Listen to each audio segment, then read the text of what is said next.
আমাদের একটাই দাবি, সিলেটে অবৈধ কোনো গাড়ি, ব্যাটারি চালিত কোনো গাড়ি, নাম্বারবিহীন কোনো গাড়ি এবং অন্য জেলার ডাম্পিংকৃত কোনো গাড়ি এই সিলেট শহরে আমরা চলতে দেওয়ার পক্ষে নয় এবং ফুটপাত মুক্ত আমরা সিলেট নগরী চাই।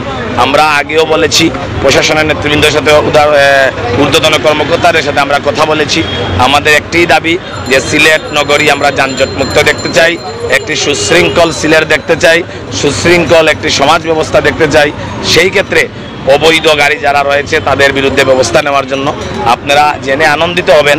আমরা অনেকে বলেন আমাদেরকে যে অবৈধ গাড়ি সরালে শ্রমিকরা কোথায় যাবে, শ্রমিকরা তাদের অন্য কাজ করুক, কিন্তু আমরা চাচ্ছি সিলেট নগরী প্রতিনিয়ত একটা না একটা দুর্ঘটনা ঘটে, প্রতিনিয়ত একজনের না কেউ পা হারাচ্ছেন, কেউ হাত হারাচ্ছেন, কেউ নিহত হচ্ছেন, কেউ আহত হচ্ছেন প্রতিনিয়ত ব্যাটারি চালিত রিক্সার থাকার কারণে। আমরা চাচ্ছি একটি সুন্দর সমাজ ব্যবস্থা, সেই সমাজ ব্যবস্থা গড়ে তোলার লক্ষ্যে আমরা আগামী মাস থেকে আপনারা জানেন যে আমাদের বৈধ পন্থায়, অবৈধগুলা সরে গেলে বৈধ পন্থায় যে শ্রমিকরা আমাদের সিলেট শহরে চলাফেরা করবে, গাড়ি চালাবে, তাদেরকে আমরা একটা সেমিনারের ব্যবস্থা করছি। প্রতি সপ্তাহে 1000 শ্রমিক এবং মালিক নেতৃবৃন্দরা সেখানে সেমিনারে ট্রেনিং দিবে। ট্রেনিং দেওয়ার পরে আমরা তাদেরকে প্রশিক্ষণের মাধ্যমে আরও সুব্যবস্থা করব বিআরটি এবং প্রশাসনের মাধ্যমে। সিলেটে এই যে জনদুর্যোগ, যেটা রাস্তাঘাটে চলা যায় না, রাস্তাঘাট দখলে চলে যায়, অপরিকল্পিতভাবে বিভিন্ন জায়গায় স্ট্যান্ড মানে ফুটপাত দখল হয়ে যায়, মানুষ হাঁটার জায়গা নাই, গাড়ি চলাচলের ব্যবস্থা নাই এবং এই ব্যাটারি চালিত রিক্সার কারণে দুর্ঘটনা প্রতিনিয়ত হচ্ছে। আমার কাছে একজন এসে বলছে কাশীপুরায় এই ব্যাটারি চালিত রিক্সার থেকে দুর্ঘটনা করে মাথায় হেড ইঞ্জুরি হয়ে সে মারা গেছে। এইভাবে অসংখ্য দুর্ঘটনা প্রতিনিয়ত হচ্ছে। তখন এই আমাদের সিলেটে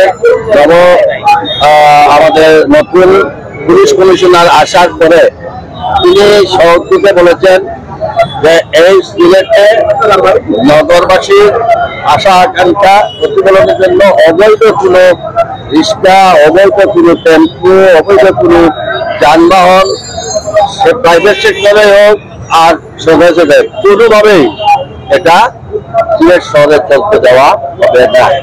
এমনকি ফুটপাতমুক্ত রাস্তা এটাও উনি বলছেন, দায়িত্ব নিয়েছেন।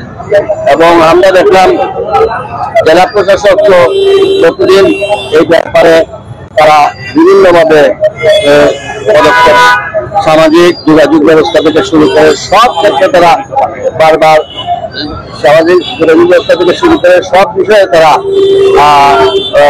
আমাদের বিভিন্ন সামাজিক সংগঠন, রাজনৈতিক সংগঠনের মতামত দিয়েছেন।